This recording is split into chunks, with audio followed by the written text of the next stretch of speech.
Now, the second major adventure that Galahad comes to is the Castle of the Maidens. Again, this is always one that's tricky to talk about because of what Monty Python has done to this. But put that aside for a minute, because what happens here is, again, a highly symbolically charged image. The maidens in the castle are held prisoner by 7 knights. Obviously, 7 deadly sins connection. And the maidens are freed. They're liberated by Galahad, who strikes down all these knights, and then they flee. And the knights end up being killed by 3 knights from the Round Table. But after the whole thing is over, in order to solidify that connection between Galahad and Christ, the text says again, this is how we should interpret this event, this next stage on the Grail quest. A hermit comes to them and says, "Also I may say you, the Castle of Maidens betokeneth the good souls that were in prison afore the incarnation of Jesu Christ, and the 7 knights betoken the 7 deadly sins that reigned that time in the world, and I may liken the good Galahad unto the Son of the High Father, that light within a maid and bought all the souls out of thrall. So did Sir Galahad deliver all the maidens out of the woeful castle."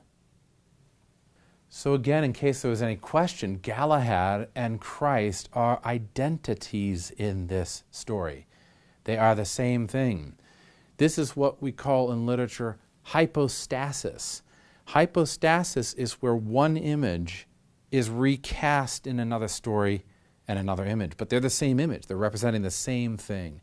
Mallory is making an identity between Christ and Galahad and saying that this martial figure of Galahad is the same thing as this carpenter's son, the Christ. They are hypostatic to each other. Well, following this, we move into the story of Lancelot, who comes into the adventure of Galahad suddenly and jousts with Galahad because he doesn't know who he is. He's oblivious to the fact that this is his son, that this is Galahad who's on the adventure of the Grail quest. And that alone seems a little odd, except for that, of course, if Galahad and Grail are so closely tied together, the fact that Lancelot does not recognize Galahad is like Lancelot not recognizing the Grail, which by extension is like Lancelot not recognizing who Christ really is. Lancelot seems to think that Christ is like over there doing his thing. Like the Christ, the Grail, the whole holiness is over there doing its own thing. And I am so great as a knight, everything's going fine, I don't really have to take into account what these things really mean, what they really are. And consequently, he's kind of oblivious when he actually sees the Grail, or when he is right next to the image of the Grail in the person of Elaine. And he's oblivious when he meets Galahad. And consequently, he, along with his companion, Percival, gets struck down by Galahad in a duel, knocked within an inch of their life by this guy who then rides off to do more daring do in search of the Holy Grail. And this is Mallory's, again, I think, taking up the story that seems to intrigue him more, which is the story of Lancelot. Sure, Mallory's intrigued by the story of how Galahad represents the Christ, and he's intrigued by the story of the finding of the Holy Grail. And he's incorporating all of these traditional stories about the Grail, from the oral traditions to the written down stories about the Grail in the Morte and other texts. He's incorporating all that in there. But in some ways, Mallory is saying, that's not as interesting a story as Lancelot's story. For Mallory, the story of how a fallen man deals with his obliviousness, how he deals with his incomprehension of the Grail, is a far more interesting thing, I think, than his how does Galahad represent Christ and how does the Grail get achieved. For Mallory, who had been in and out of prison most of his life and who had difficulties with women and with wine and with violence, for him, the story was far more intriguing about how does a man wrestle with himself and how does a man deal with his own iniquity than how do these holy things work. And consequently picks up the story of Lancelot. And we were immediately thrust into Lancelot in the midst of Galahad's story. The son, Galahad, who is the copy of Lancelot and the sort of the better version of Lancelot, is now put aside. And we look at the original Lancelot, Galahad character, to see how does this man deal with the Holy Grail. And to be honest, he doesn't deal with it very well. As the text says, Lancelot's riding along after being beaten up by Galahad, and he comes to a chapel. And in this chapel, there are no doors or windows, but he sees this chapel as a holy place, and he really would like to get into it, but he can't get into it. Then he went to the chapel door and found it waste and broken, and within he found a fair altar, full richly arrayed with cloth of clean silk, and there stood a fair clean candlestick, which bare 6 great candles, and the candlestick was of silver. And when Sir Lancelot saw this light, he had great will for to enter into the chapel, but he could find no place where he might enter. Then was he passing heavy and dismayed.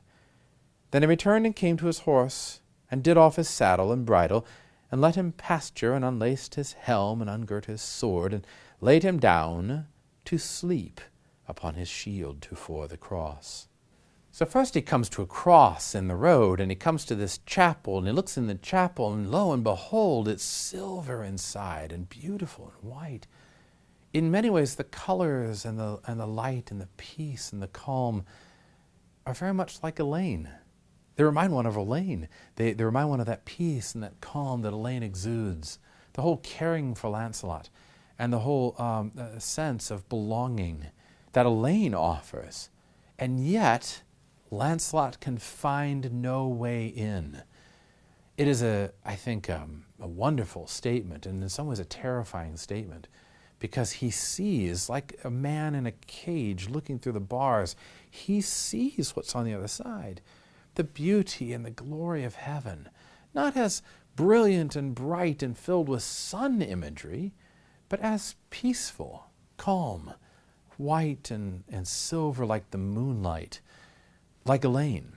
And he can find no way in. He can't get into it. Now, normally, one might think, distress would ensue, that you would find a way in, or you'd wait for something so you could get in, or you would, I don't know, you'd run around in shock, hoping to get into the place. That's not Lancelot's reaction. Strikingly, his reaction is to go and lie down and fall asleep. He's done this before. He sleeps in other places, and almost always the sleeping that Lancelot does is a magical sleeping. It's a sleep where something's going to happen, or he's going to transform or change, or some event occurs. And lo and behold, what happens here, but that's what happens. He falls asleep, and he has a waking vision. This is a convention that appears in a number of stories where the hero will fall asleep, and there's a vision which is a dream, but not quite a dream. The vision is of a knight that comes, and he's wounded, and he has a page with him, and he's drawn by a horse, and the knight cries out longingly to be cured by the Grail. He begs for the cure from the Grail. And the Grail comes along and it cures the knight, and the knight gets up and he's whole and he's strong and he's healthy. And then something strange happens in that passage, because the knight then, being cured, turns and sees Lancelot and says, "Here is this knight, this sinful knight, recreant, and I'm going to take his helmet and his shield and his horse." And he does. He takes all these things. The dream takes all these things. And so it's as though you're having a dream, one night, and instead of just waking up and being like, boy, that was a heck of a dream, you wake up and you find that the dream has actually been charging through your living room, or the dream has like stolen your wallet or something, because the knight in the dream takes all the accoutrements of knighthood from Lancelot. He strips him of knighthood and takes away all that belongs to him as a knight. Says, this guy's not worthy of it. I am, because I've been cured of the Grail and I've begged for the mercy of the Grail.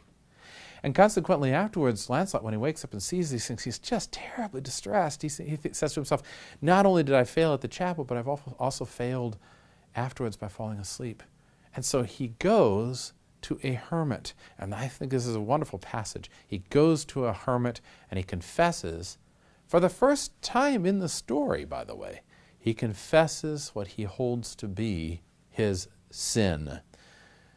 And that's a turning point for Lancelot.